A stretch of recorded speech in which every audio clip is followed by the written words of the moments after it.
গল্প শুনুন সঙ্গেবাপন চ্যানেলে আপনাদের স্বাগত। আজকের গল্প হুমায়ুন আহমেদের লেখা অসময়। ঘরে ঢুকেই দেখি বসার ঘরের সোফায় হলুদ চাদর গায়ে দিয়ে কে যেন শুয়ে আছে। লোকটির মুখ দেখা যাচ্ছে না, তবে রগ ওঠা ময়লা পা বের হয়ে আছে। সোফার হাতলে যে গোলাকার দাগ, তা ওই পা থেকে এসেছে বলাই বাহুল্য। রাগে আমার কান ঝাঁ ঝাঁ করতে লাগল। রান্নাঘরে জড়ি চা বানাচ্ছিল। আমাকে দেখেই হাসি মুখে বলল, চায়ের সঙ্গে কি খাবে? ঘরে কিছুই নেই, লুচি ভেজে দেব? আমি শুকনো গলায় বললাম, কে এসেছে? আমি জানি না। মগবাজার থেকে এসে দেখি উনি শুয়ে আছেন। করিম দরজা খুলে দিয়েছে। তোমার নাকি কীরকম আত্মীয় হন। অনেকক্ষণ আমার মুখে কোনো কথা এলো না। দুদিন পর পর একই যন্ত্রণা। গত সপ্তাহেই এসেছে দুজন। এর মধ্যে একজনের আবার ফিরে যাওয়ার ভাড়া ছিল না। তাকে নেত্রকোনায় ফিরে যাওয়ার ভাড়া বাবদ 30 টাকা দিতে হয়েছে। আমার হিসেব করা বেতনে 30 টাকার দাম আছে। মাসের 20 তারিখে অফিস থেকে ফিরে নতুন একজন মেহমানকে দেখলে আমার সঙ্গত কারণেই মন খারাপ হয়। তুমি হাত মুখ ধুয়ে বারান্দায় গিয়ে বসো, আমি চা নিয়ে আসছি। কতদিন থাকবে কিছু জানো নাকি? না, তবে বিছানাপত্র নিয়ে এসেছেন, কাজেই দীর্ঘ পরিকল্পনা থাকা বিচিত্র নয়। জরি মুখ নিচু করে হাসল। এর মধ্যে হাসির কি আছে কে জানে। জরিকে আমি ঠিক বুঝতে পারি না। বিয়ের পর থেকেই সে মেহমানদারি করছে। সবই আমার গ্রামের বাড়ির গরিব আত্মীয় স্বজন। কেউ চাকরির সন্ধানে, কেউ চিকিৎসার জন্যে, আবার কেউ কেউ নিছক বেড়াবার জন্যে।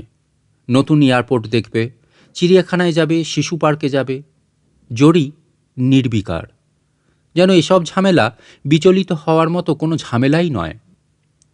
আমি প্রথম প্রথম ভেবেছিলাম জরির এই ব্যাপারটি লোক দেখানো। আমার কাছে প্রমাণ করতে চাচ্ছে যে সে যদিও অনেক বড়লোকের বাড়ির মেয়ে, তবু আমার গরিব আত্মীয় স্বজনদের সে মোটেই অবহেলা করে না। এখন বুঝতে পারছি আমার ধারণা ঠিক নয়। কোনো এক বিচিত্র কারণে জরির মধ্যে বিরক্ত হবার ক্ষমতা গড়ে ওঠেনি। আমি যখন দেখি আমার কোনো ফুফাতো ভাই কিংবা খালাতো ভাই কার্পেটের ওপর নাক ছেড়ে টেবিল ক্লথে হাত মুছছে, তখন আমার মাথায় রক্ত উঠে যায়।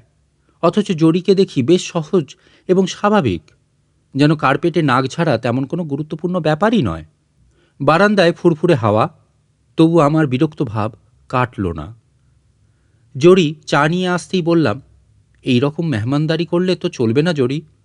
তুমি চা খেয়ে ভদ্রলোককে ডেকে তুলে আলাপ পরিচয় করো। রাগ করার কি আছে বলো?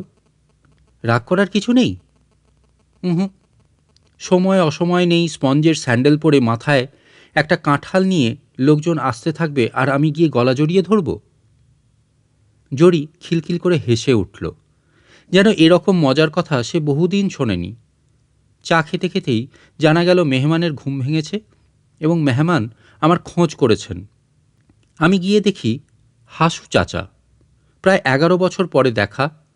ডান গালে লাল জরুল না দেখলে চিনতেই পারতাম না। কি চেহারা হয়েছে! মাথার চুল উঠে গেছে, সরু সরু হাত পা। আমাকে দেখেই বললেন, বিয়ে করলি, খবর তো দিস নাই? আপনিও তো আমাকে কোনোদিন কোনো খবর দেননি চাচা। তা ঠিক, খুব ঠিক কথা। আপনার শরীরের একই অবস্থা হয়েছে? মরণ রোগ, মরবার সময় যেসব অসুখ বিসুখ হয় সেই সব। ভাবলাম মরবার আগে একবার দেখে যাই, বৌমাকেও দেখি। বৌমার খুব প্রশংসা শুনি লোকের কাছে। আমি জরিকে গিয়ে বললাম, ইনি আমাদের হাসু চাচা। ও, তুমি যার বাড়িতে থেকে মেট্রিক পাস করেছিলে? হ্যাঁ। এই প্রথমবার দেখলাম মেহমান দেখে বিরক্ত হওনি। হাসু চাচা না থাকলে আমার পড়াশোনা হতো না জরি। জরি হাসতে হাসতে বলল, পড়াশোনা না হলে আমার সঙ্গে তোমার দেখাও হতো না, কাজেই আমাদের দুজনের দেখা হওয়ার পেছনেও তোমার হাসু চাচা। রাতে হাসু চাচার অবস্থা খারাপ হলো, আকাশ পাতাল জ্বর। আমাদের পাড়ার আফজল ডাক্তারকে ডেকে নিয়ে এলাম রাত 11টায়। ডাক্তার বললেন, এ তো সিরিয়াস রোগী, হাসপাতালে নিতে হবে। হাসু চাচা শ্বাস টানতে টানতে বহু কষ্টে বললেন, হাসপাতালে যাওয়ার প্রয়োজন নাই। প্রয়োজন নেই বললে তো হবে না, জীবন মৃত্যুর প্রশ্ন। জরি আমাকে আড়ালে ডেকে নিয়ে বলল, ইনার আত্মীয় স্বজনদের খবর দেওয়া প্রয়োজন মনে হয়।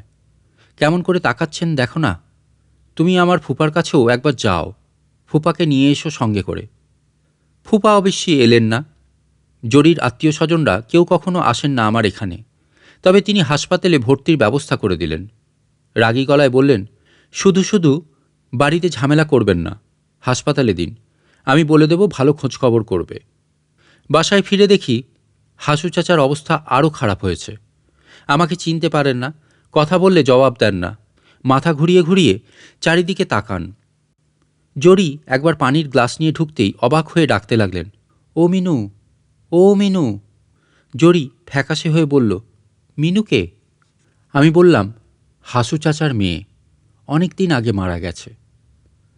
হাসু চাচা টেনে টেনে বললেন, ও মিনু, ও মিনু, বেটি কাছে আয়, আয় না। রাত 1টার সময় তাকে হাসপাতালে নিয়ে গেলাম।